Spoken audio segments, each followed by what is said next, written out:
নমস্কার, welcome back to Bong bookish. আমি মোহনা। আজকেও আবার আরেকটা বইয়ের রিভিউ নিয়ে চলে এসেছি এবং বইটা একদমই নতুন অর্থাৎ এই বছরই বেরিয়েছে কলকাতা বইমেলায়। তো ফলে এই বইটা আমি অলরেডি পড়েছি অনেক কিছুদিন আগে এবং অনেক দিন ধরেই ভাবছি রিভিউটা নিয়ে আসবো, তো অবশেষে রিভিউটা নিয়ে চলে এসেছি। আমি আশা করব যে আপনারা সকলে শেষ অবধি ভিডিওটা দেখবেন। তো আজকে মূলত যে বইটা রিভিউ নিয়ে এসেছি, বইটা বৈভাষিক থেকে প্রকাশিত।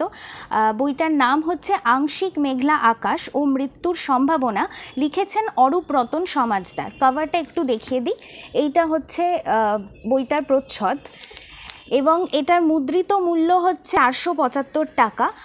মূলত এটা একটা ক্রাইম থ্রিলার বই। এবার বইটার ঘটনা এটাই যে অনেকেই কালিম্পং ঘুরতে গেছিলো বা কালিম্পংয়ে কোনো কাজের সূত্রে গেছিলো বা ব্যবসার সূত্রে গিয়েছিল। এবার কালিম্পংয়ে হঠাৎ করেই প্রাকৃতিক দুর্যোগ দেখা দেয়, যার ফলে কেউই বাড়ি ফিরতে পারে না বা প্রত্যেকেই কালিম্পংয়ে আটকে যায়। তো কালিম্পংয়ের একটি গ্রাম যার নাম কোলাখাম, সেই গ্রামের একটি হোমস্টেতে বেশ কয়েকজন থাকতে শুরু করে, কারণ তারা তো কেউই বাড়ি ফিরতে পারছে না। ফলে তারা ওখানেই আসে এবং থাকে যে কদিন বিপর্যয় চলবে, মানে প্রাকৃতিক দুর্যোগ চলবে। তো সেই হোমস্টেতেই তারা থাকতে শুরু করে। সেখানে আমরা ডক্টর চক্রবর্তী নামে একজন চরিত্রকে পাই, ফারুক সিদ্দিকী নামে একজন চরিত্রকে পাই। এবার এই দুই চরিত্রকে নিয়ে মূলত উপন্যাস শুরু হয়। তারপর যখন হোমস্টেতে দুই চরিত্রই পৌঁছয় তখন আমরা দেখতে পাই যে হোমস্টেতে আরও কয়েকজন রয়েছে।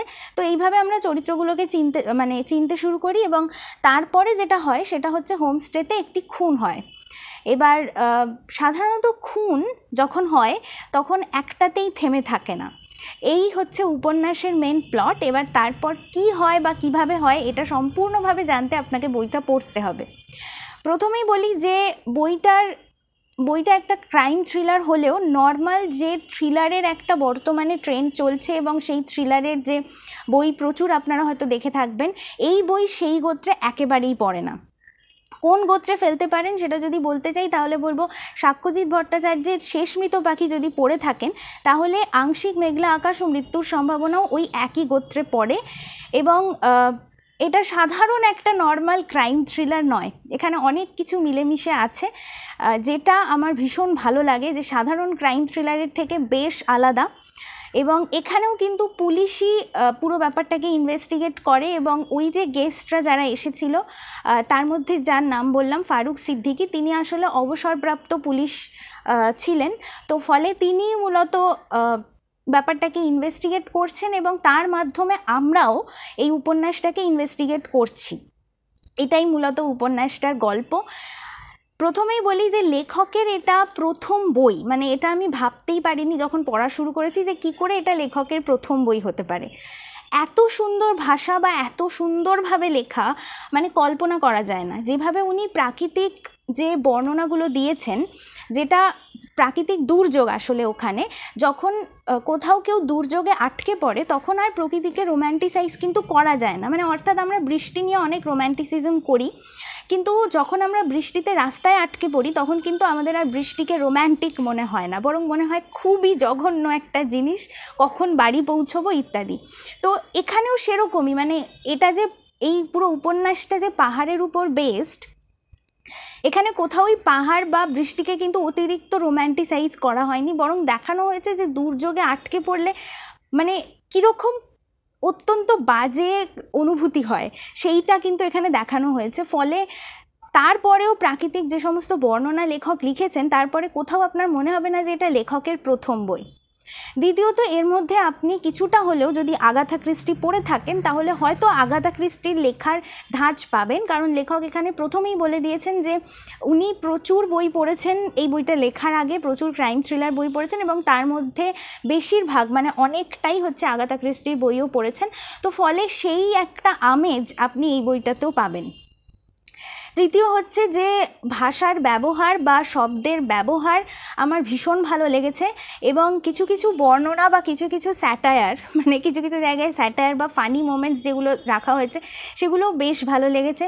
পাহাড়ের বর্ণনা বা পাহাড়ের মধ্যে একটা ম্যাগির দোকানের বর্ণনা যেভাবে দেওয়া হয়েছে তাতে যেন মনে হয়েছে আমরাই পাহাড়ে হাঁটাচলা করছি। মানে কোথাও ফারুক সিদ্দিকীকে উনি বিশাল সুপার হিউম্যান বানানোর চেষ্টা করেননি, বরং ফারুক সিদ্দিকী আমাদের মতোই একটা খুবই সরল সাধারণ মানুষ, এবং সেই মানুষের মাধ্যমে আমরাও যেন এই কেসটা সলভ করছি, এবং তার সাথেই আমরা পাহাড়ে ঘুরে বেড়াচ্ছি, হাঁটছি, চড়াই ভাঙছি, আবার নামছি, ম্যাগির দোকানে গিয়ে বসছি, সব কিছুই করছি। ফলে কোথাও যেন মনে হয়েছে যে লেখক এমনভাবে জিনিসটা লিখেছেন যেন আমাদেরই হাত ধরে উনি কালিম্পংয়ে নিয়ে গেছেন এবং কালিম্পংয়ে গিয়ে পুরো জিনিসটা সলভ করিয়েছেন। এটা পুরো বইটাতেই আপনার মনে হবে। এবং প্রত্যেকটা জিনিসের প্লেসমেন্ট, এই জিনিসটা আমার ভীষণভাবে মনে হতো বিভিন্ন বই পড়ে, যে ক্রাইম থ্রিলারে যে কোনো জিনিস, কোনো তথ্য যেটা দেওয়া হচ্ছে বা কোনো চরিত্রের আগমন বা তাকে সরিয়ে দেওয়া, এই যে জিনিসগুলো, এগুলো যদি ঠিকঠাক প্লেসে না হয় তাহলে যেন কোথাও গিয়ে ক্রাইম থ্রিলারের সেই মানে ছন্দটা কেটে যায়। মানে ক্রাইম থ্রিলার আর ক্রাইম থ্রিলার থাকে না, কোথাও একটা ভীষণভাবে ধোঁয়াশার তৈরি হয় এবং শেষমেশ গিয়ে সেটাই খারাপ লাগাতে পরিণত হয়। এখানে কিন্তু লেখক যা যা প্লেস করেছেন প্রত্যেকটা জিনিস একদম সঠিক জায়গায় প্লেসড, মানে কোথাও মনে হবে না যে এটা বোধহয় এখানে হলে ভালো হতো বা ওটা বোধহয় ওখানে হলে, একদমই নয়। লেখক এত সুন্দরভাবে প্লেস করেছেন প্রত্যেকটা জিনিস যে আমি সত্যিই মুগ্ধ হয়ে গেছি। এবং প্রথমে আরেকটা জিনিস যেটা বলি, উপন্যাসটা যখন শুরু হয় তখন কিন্তু আমরা প্রত্যেককে চিনতে পারি। মানে লেখক এরম করেননি যে প্রথম থেকেই যে গোয়েন্দা অর্থাৎ ফারুক সিদ্দিকী তার চোখ থেকেই সমস্ত কিছু দেখাচ্ছেন, না, প্রথমে কিন্তু আমরা সবার চোখ থেকে দেখছি। অর্থাৎ হোমস্টেতে পৌঁছানোর আগে ডক্টর চক্রবর্তী কিভাবে ওখানে পৌঁছলেন তার জায়গাটা পড়লাম, তারপর হোমস্টেতে পৌঁছে আরও চরিত্রদের বিভিন্ন যে বক্তব্য সেগুলোও আমরা জানছি, তাদেরকে চিনছি, সব কিছু বুঝছি, এবং তারপর ফারুক সিদ্দিকীর বক্তব্য জানছি। এবং যখন খুনটা হচ্ছে এবং যখন এটা ডিসক্লোজ হচ্ছে যে ফারুক সিদ্দিকী আসলে একজন পুলিশ অফিসার, তখনই তারপর থেকেই আমরা কেবলমাত্র ঘটনাগুলো তার চোখ দিয়ে দেখছি বা তার চোখ দিয়ে আমরা গিয়ে সলভ করছি। বাট তার আগে অবধি সবাইকে চেনার একটা পরিসর কিন্তু লেখক রেখেছেন, যেটা আমার ভীষণ ভালো লেগেছে। তো শেষ অবধি ক্রাইম থ্রিলারে আরেকটা জিনিস মেন পয়েন্ট হচ্ছে শেষ অবধি জিনিসটা কতটা সাকসেসফুল হলো। এই বইয়ের ক্ষেত্রে আমি অন্তত বলবো শেষে গিয়ে ভীষণভাবে সাকসেসফুল একটা বই, এবং শেষটা এতটাই সুন্দর যে আমি তো ওটা নিয়েই প্রায় ঘন্টাখানেক বসেছিলাম যে ওই চরিত্র নিয়ে আমাকে এখনও ভাবতে হবে, এবং এই বইটা আমাকে আরও বেশ কয়েকবার পড়তে হবে। আমি সাধারণত রিড করি না, কিন্তু এই বইটা এতটাই সুন্দর যে এই বইটা মনে হচ্ছে আমাকে আরও শেষ অবধি পড়তে হবে। তো এটুকুই বলবো যে প্রচুর ট্রেন্ডে চলা থ্রিলার যদি আপনি না পড়তে চান, কিন্তু একটা সুন্দর থ্রিলার এবং অত্যন্ত ভালোভাবে লেখা থ্রিলার যদি পড়তে চান, এবং কোনোভাবে যদি আপনি এর আগে শেষ মৃত পাখি পড়ে থেকেছেন এবং আপনার ভালো লেগেছে, তাহলে এই বইটা অবশ্যই পড়বেন। এবং শেষ মৃত পাখি ভালো না লাগলেও এই বইটা পড়বেন, কারণ এই বইটা হয়তো ভালো লেগে যেতে পারে। এবং এটাকে শুধুমাত্র একটা রহস্য কাহিনী বা ক্রাইম থ্রিলার হিসেবে নয়, শুধুমাত্র একটা ভালো বাংলা বই যদি পড়তে চান তাহলেও এই বইটা পড়ুন, ভীষণ ভালো লেগেছে, ভীষণ। আর অবশ্যই শেষে প্রচ্ছদের প্রশংসা তো করতেই হবে, কারণ প্রচ্ছদটা করেছেন স্বনামধন্য পিনাকি স্যার, এবং খুবই ভালো লেগেছে। প্রচ্ছদটা একদম ঠিকঠাক, মানে লেখার সাথে একদম ঠিকঠাক যায়। আর বৈভাষিকের বইয়ের কোয়ালিটি এর আগেও আমি বলেছি ভীষণ ভালো, এখনও ভীষণ ভালো। এবং এই বইটাতে সবথেকে আমাকে যেটা আশ্চর্য করেছে, পুরো বইটায় কোথাও কোনো ভুল পাইনি আমি, মানে প্রিন্টিং মিস্টেক বা বানান ভুল কোথাও পাইনি। এটা মানে খুবই অদ্ভুত। শুধু একটা জায়গা পেয়েছি, পরিষেবা কথাটায় দন্তের স লেখা হয়েছে, ওটা পেটকাটা মধ্যের স হবে। এছাড়া বাকি আর কোথাও আমি কিন্তু কোনো ভুল পাইনি, যেটা সাধারণত হয় না, সব জায়গায় কিছু না কিছু ভুল থাকেই। তো সেই দিক থেকেও এই বইটা ভীষণই ভালো। তো শেষ পর্যন্ত এটুকুই বলবো যে আংশিক মেঘলা আকাশ ও মৃত্যুর সম্ভাবনা একটা বৃষ্টির দিন দেখে বা বর্ষাকাল দেখে নিয়ে বসে পড়ুন।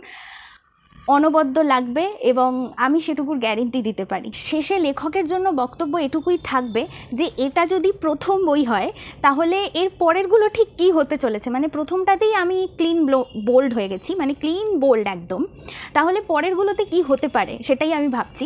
তো এরকম কারোর প্রথম বই হতে পারে এটাই বিশ্বাস হচ্ছে না। আমি লেখককে বারংবার বলেছি এবং আবারও বলছি, এটা প্রথম বই হতে পারে না, নিশ্চয়ই এর পিছনে কোনো একটা তো স্ক্যাম আছে। আরও একটা জিনিস বলে নিই, সেটা হলো বর্তমানে বৈভাষিক 9 বছরে পদার্পণ করেছে, ফলে বৈভাষিকে একটা স্পেশাল অফার চলছে এবং সেই অফারের যদি আপনি সুবিধা নিতে চান, সেই অফারের ছবিটা আমি অবশ্যই স্ক্রিনে দিয়ে দেবো। তাহলে সেই সুবিধার মধ্যে আপনি কিন্তু এই বইটা অনায়াসে কিনে ফেলতে পারেন। তো যেহেতু এই বইটা রিভিউ করলাম, সেহেতু আমি বলবো যে বৈভাষিকের প্রচুর বই এরকম আছে যে বইগুলো আপনাদের সকলেরই পড়ার দরকার এবং বেশ ভালো ভালো বই আছে। তো তার মধ্যে যদি এই বইটাও ঢুকিয়ে নেন তাহলে খুবই ভালো হবে, কারণ আপনারও বেশ ভালো লাগবে বইটা। ধন্যবাদ। আশা করি ভিডিওটা শেষ অবধি ভালো লেগেছে। ভালো লাগলে লাইক, শেয়ার, সাবস্ক্রাইব করে দেবেন। আর কোনো রকম বক্তব্য থাকলে অবশ্যই কমেন্টে বলবেন, আমি কিন্তু কমেন্ট পড়তে বেশ ভালোবাসি। ধন্যবাদ, নমস্কার।